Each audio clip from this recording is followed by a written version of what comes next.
জন্মাষ্টমীর আগের দিন থেকে ব্লগটা শুরু করলাম। জন্মাষ্টমীর আগের দিন রাত্রিবেলার থেকে ব্লগটা শুরু করছি। তো বাজার টাজার করে সব চলে এসেছি। বাজার টাজার করে চলে আসার পরে এখানে ঠাকুরের জায়গাগুলোকে একটুখানি গুছিয়ে নেব। আর দুপুরবেলার দিকে সবটা পরিষ্কার করে রেখেছিলাম, কিন্তু যেখানে ঠাকুরগুলোকে বসানো হয় সেখানটায় কিছু করা হয়নি। তো ওইখানটা একটু গুছিয়ে নিয়েছি, নিয়ে তোমাদের সাথে সকালবেলা আবার চলে আসলাম। দেখো, সকালে ঘুম থেকে উঠে কিন্তু আগে আজকে রান্নাটা করে নিলাম। তোমাদের দাদাভাই তো কচু হয়ে গেছে জানো, তো ফিরে এসে কী খাবে, তখন একটু ডাল ভাত আর একটু আলু ভাজা করেছি, আর পোস্তটা ছিল ওটা গরম করে নিয়েছি। তো এখানে জন্মাষ্টমীর সব সরঞ্জাম শুরু হয়ে গেছে। একদিকে মেয়েরা বসে সব কাটাকাটি করছে, আর মা স্নান করে এসে ভোগটা বসিয়ে দিল। তা এদিকে দেখো, ছোটো মেয়ে আনাজ তরকারি কাটছে, বড়ো মেয়ে আলু ফালু কাটছে। তো আমি সকালবেলা উঠে ঘরে বাসি কাজ টাজ করে সব কিছু পরিষ্কার টরিষ্কার করে সব গুছিয়ে দিয়েছি, দিয়ে সব ধুয়ে ঠুয়ে রেডি করে দিয়েছি। এবার মা ভোগটা কি যতটা পারবে করবে, তারপর বাকিটা আমি করব। তো আমি এগুলো করে চলে যাব স্নান করতে। তো তার আগে কিছু বাসনপত্র আছে, ওগুলো সব মেজে নেবো। আর তার মধ্যে এগুলো হতে হতে নেমে গেছে বৃষ্টি, ভীষণ জোরে বৃষ্টি হচ্ছে। তো যাই হোক, ঘরে লাইট জ্বালিয়ে সব কিছু করতে হচ্ছে। তো এখানে একটু আলু ভাজা কাটছি, কেটে দেবো, কেন বাবা আর ও তো দুপুরবেলা ভাত খাবে, আর বাকি আমরা সবাই উপোস করি জন্মাষ্টমীর দিনকে। তো জন্মাষ্টমীর দিনটা আমাদের বেশ সকাল থেকে বেশ মানে জমজমাটেই কেটে যায়। বিকালবেলা লোকজন আসলো, তখন প্রসাদ টসাদ দেওয়া, সব কিছু করা বেশ আনন্দ সহকারেই কাটে। তো বন্ধুরা, জন্মাষ্টমীতে তোমাদের বাড়িতে কার কীরকম আয়োজন হচ্ছে অবশ্যই কমেন্ট করে জানিও।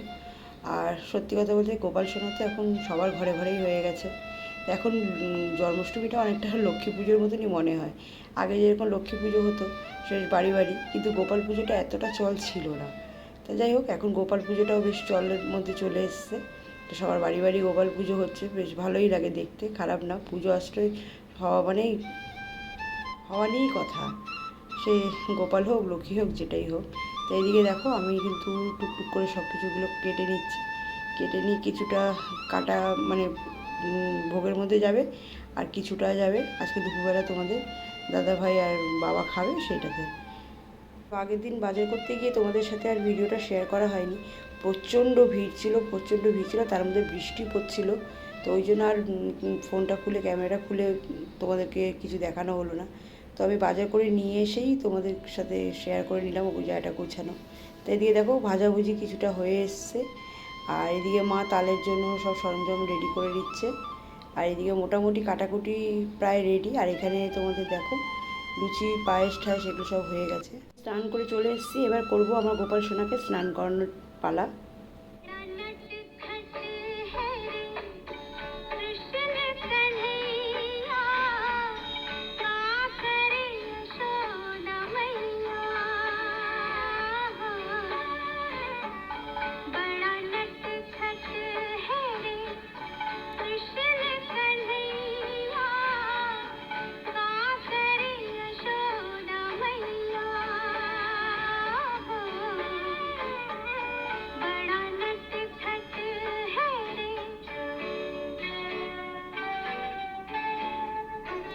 আমি স্নান করে এসে গোপালকে স্নান করিয়েই ওকে পুরো রেডি করে নেবো। তো এখানে দেখো, জামাটা আমি পরিয়ে নিলাম। তাই যেহেতু দুটো গোপাল একটু সময় লাগছে, তা এখানে গোপালকে পুরো সাজিয়ে গুছিয়ে একদম রেডি করে দেবো। গলার হারটা পরিয়ে দিয়েছি, হাতের চুড়িগুলো পরিয়ে দিচ্ছি। এগুলো আগের দিন বাজার দিয়ে আসার সময় সব কিনে নিয়ে এসেছিলাম, গতবারেরটাও রয়েছে। তো এবার একটু নতুন করে একটু কিনে নিয়ে আসলাম। এখানে দেখো, মুকুটটা একটা মুকুট কিনেছি, তা বেশ ফুলের, বেশ ভালো লাগছিলো দেখতে। তো মুকুট একটা এমনি মুকুট কিনে নিয়ে এসেছিলাম, তো ওটা আর পরালাম না, এটাই ফুলেরটাই পরিয়ে দিলাম। ভালো লাগছে একটু কমেন্ট করে জানিও।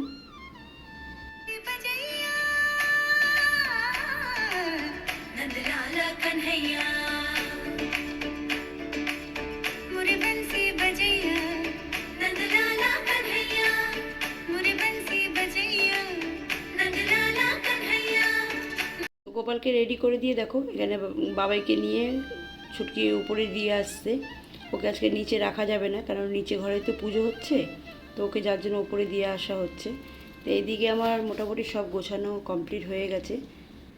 তো কেমন গোছানো হয়েছে তোমরা দেখে নাও, আর কমেন্ট করে অবশ্যই জানিও যে আজকে ঠাকুরের আসনটা কেমন গোছানো হয়েছে। তো প্রত্যেকটা ঠাকুরকে নতুন বস্ত্র পরানো হয়েছে।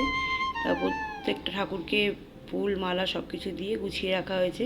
আর লোকনাথ বাবাকে দেখো, লোকনাথ বাবাকে বেশ ভালো করে সুন্দর করে গুছিয়ে দেওয়া হয়েছে। আর আমার গোপাল সোনা তো রয়েছেই, দুটো গোপাল সোনা, একটা তো না, দুটো গোপাল সোনা। এদিকে এই আয়োজনগুলো করে রেখেছি, দেখো সব কিছু গুছিয়ে রেডি করে, ফল টলগুলো ধুয়ে এইভাবে রাখা হয়েছে, ভাজাগুলো এইভাবে সব গুছিয়ে রেখেছি। আর ওখানে তো লুচি রেখেছি, আর এখানে 5টা ফল গোটা দেওয়া হয়েছে, আর এখানে একটু সিদে দেওয়া হয়েছে। আর এখানে দেখো নাড়ু, মোয়া, বাতাসা, খই, তারপরে তোমার খেজুর, এগুলো সব গুছিয়ে নিয়েছি একটা থালার মধ্যে। এদিকে তালফুলুরি, মালপোয়া, পায়েস। আর এখানে আমার গোপাল সোনার সমস্ত খাবারের জিনিস, আর এখানে রয়েছে সুজি। তো পুরো কমপ্লিট হয়ে গেছে, আর একটু বাকি আছে শুধু তোমার ওই খিচুড়িটা, এই খিচুড়িটা হয়ে গেছে, আর তোমার বাকি আছে আলুর দমটা। তো আলুর দমটা আমি লাস্টে করে নেবো, আলুর দমটাই এখন শুধু বাকি আছে। তো আলুটা আমি ভেজে দিচ্ছি, তারপরে তুই মশলা টশলাগুলো কষিয়ে করে নে। যেহেতু অনেকটা আলু, প্রায় 4.5 কেজি মতন আলু রয়েছে, তো ওগুলো গুছিয়ে একেবারে বেশ হাঁড়ির মধ্যে সব কষিয়ে দেবো। তা ছুটকিকে বললাম যে তুই একটু দিদুনকে চা করে দে, তাই ছুটকি একটু চা করে দিচ্ছিল, তাই আমি একটুখানি ক্যামেরা নিয়ে ওর কাছে চলে গেলাম। তো এইভাবে সবাই মিলে গোপালের জন্মদিনটা পালন করছি, আর সবাই মিলে একটু আয়োজন করছি। একা একা তো হয় না, পুজো আসলে সবাই মিলে করলে একটু সুবিধা হয়। তা দেখো আমি এখানে মশলা ফসলা সব বেটে নিয়েছি। এখানে জিরে বাটা, আদা বাটা, কাজু বাদাম বাটা, তারপরে তোমার তেজপাতা বাটা, সব কিছু মিশিয়ে একটা বাটা করে নিলাম। আর এখানে গোটা কিছু গরম মশলা ফোড়ন দিয়ে দিলাম, যেমন তোমার গোটা জিরে, শুকনো লঙ্কা, তেজপাতা আর গরম মশলা, এগুলো সব আমি ফোড়নে দিয়ে দিলাম। দিয়ে এটাকে একটু লাল লাল করে ভেজে নেবো। আলুদমটা একটু অন্যরকমভাবে করবো, যাতে খেতে খুব ভালো হয়। যেহেতু জানো তো পুজো মানে সব মিষ্টি মিষ্টি ভাব, সব কিছু মিষ্টির উপরে থাকে, তো একটু ঝাল ঝাল আলুদম করলে মুখে বেশ রুচিটা ফিরবে। তো এখানে সমস্ত বাটাগুলো দিয়ে দিয়েছি। তো আমি আরেকবার বলে দিই তোমাদেরকে কী বাটা দিয়েছি। তো একটু বাদাম বাটা দিয়েছি, আর কাজু বাদাম দিয়েছি, প্লাস এমনি কাঁচা বাদামও দিয়েছিলাম, কাজু বাদামটা একটু কম ছিল বলে। আর এদিকে তোমার জিরে বাটা, ধনে বাটা, আদা বাটা আর তেজপাতা, এসব সব মিলিয়ে বাটা। আর টমেটোটাকে এরকম করে কুচিয়ে দিয়েছি, কিছু কাঁচা লঙ্কা কুচিয়ে দিয়েছি, দিয়ে এটাকে ভালো করে এবার কষিয়ে নেব। তো দেখো মশলাটা প্রায় আমার কষানো কষানো হয়ে গেছে। মশলাটা ততক্ষণই কষাবো যতক্ষণ মানে মশলার থেকে তেলটা না ছাড়ে। তো মশলাটা আমার অনেকটা মিক্স করা হয়ে গেল। তো এদিকে দিয়ে দিলাম তোমার নুন, হলুদ, লঙ্কার গুঁড়ো। তো এটা কাশ্মীরি লঙ্কার গুঁড়ো না, এমনি ঝাল লঙ্কার গুঁড়োই দিয়েছি। তো দেখো এগুলো দিয়ে পুরো ভালো করে মিক্স করে নেব। আর সত্যি কথা বলবো বন্ধুরা, যেহেতু ভয়েসটা রাত্রিরে দিচ্ছি, তো আলুদমটা খেতে সত্যি খুব ভালো হয়েছিল, ভীষণ ভালো হয়েছে। সবাই খেয়ে খুব ভালো বললো, মানে এই মিষ্টির পরে যে একটু ঝাল ঝাল আলুদমটা মুখে পড়েছে, সবারই খুব ভালো লেগেছে। তো এদিকে দেখো মশলাটা কিন্তু আমি বসে বসে সমানে কষিয়ে যাচ্ছি, যতক্ষণ না তেল ছাড়বে ততক্ষণ মশলাটা আমি কষিয়ে যাবো এরকম করে। তো যেহেতু অনেকটা মশলা, তো তার জন্য একটু সময় লাগছে। তা গ্যাসটা এখানে পাতা হয়েছে মায়ের কাছ থেকে নিয়ে আসার পরে। আর এখানে দেখো পুরো মশলাটাকে মিশিয়ে হাঁড়িটার মধ্যে বেশ ভাগে ভাগে করে দিয়ে, আর হাঁড়িটার মধ্যে দিয়ে তারপর আমি ঢাকা দিয়ে একদম দমে বসিয়ে দেবো। এটা আস্তে আস্তে ভাজার সময় কিছুটা আলু সেদ্ধ হয়ে গেছিলো, আর পুরোটা এখানে দমে সেদ্ধ হয়ে যাবে। তো একটা গ্যাসে হবে না বলেই মায়ের গ্যাসটা খুলে নেওয়া হয়েছিল, তো নিচে ওখানে করে নিয়েছিলাম আলুর দমটা। তো এখানে দেখো ঠাকুরের ভোগটা আমি গুছিয়ে নিচ্ছি।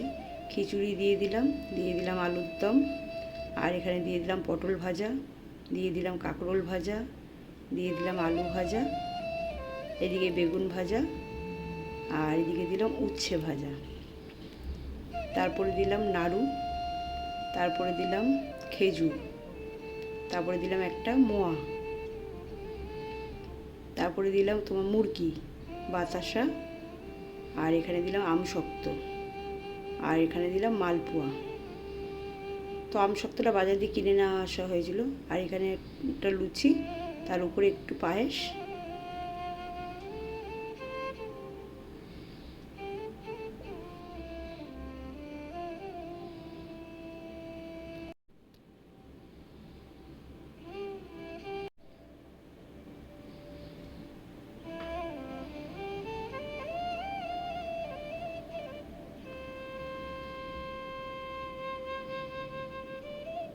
পায়েস, লাড্ডু,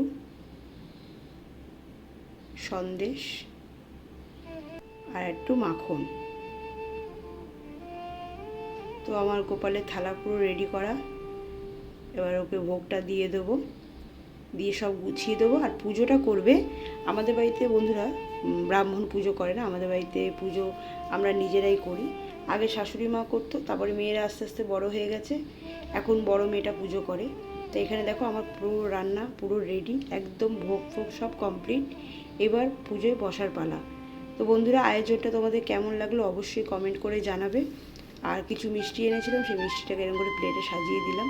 আর গোপাল সোনার এই তো খাবার রয়েছে, আর একটু গোপাল সোনার জন্য চিপস ক্যাডবেরি এগুলো আনা হয়েছে, ওগুলো একটা পাত্রের মধ্যে সাজিয়ে নিয়েছি। তো এই আজকে মেনু ছিল গোপাল সোনার জন্মদিনে। তো পুরো আয়োজনটা দেখতে সব কিছু মিলিয়ে কেমন লাগছে অবশ্যই তোমরা কমেন্ট করে জানাবে। তো বউকে বললাম তুই গিয়ে রেডি হয়ে চলে আয়, পুজো এবার বসে পড়ি, কারণ সন্ধে তো হয়েই গেছে। তা এখানে একটা পাশের বাড়ি মামি এসেছিলো প্রসাদ দিতে, তা বললো দেখি তুই কেমন করে সাজিয়েছিস। তো আমি তো রেডি হয়ে চলে আসলাম, বরকির একটু লেট হচ্ছিলো আসতে। তো ওকে বললাম, ফোন করলাম, তো বললো হ্যাঁ আসছে, ওপরে যেহেতু ছিল।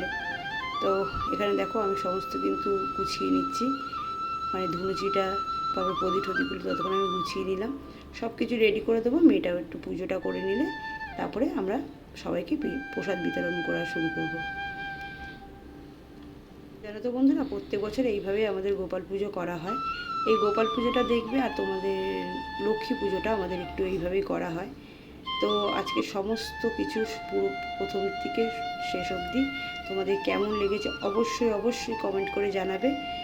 আর এখানে দেখো ছুটকি বসে আছে, মা বসে আছে, আর বউকি এখন পুজোতে বসলো। তো সব রেডি করেই দিয়েছিলাম, ও সব কিছু জ্বালিয়ে নিচ্ছে। তো বরকি আজকে পুজোটা খুব সুন্দর করে করেছে, একদম মন্ত্র ফন্ত্র পড়ে একদম যেভাবে করতে হয় সেভাবেই করে। কিন্তু আমাদের বাড়িতে শুধু ব্রাহ্মণটা আসে না, বাকি সবটাই হয়।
সব কিছু ভালোভাবে কেটে গেছে, সবাই প্রসাদ খেয়ে গেছে, প্রসাদ সবাইকে দিয়ে দিয়েছি, আমাদেরও খাওয়া হয়ে গেছে।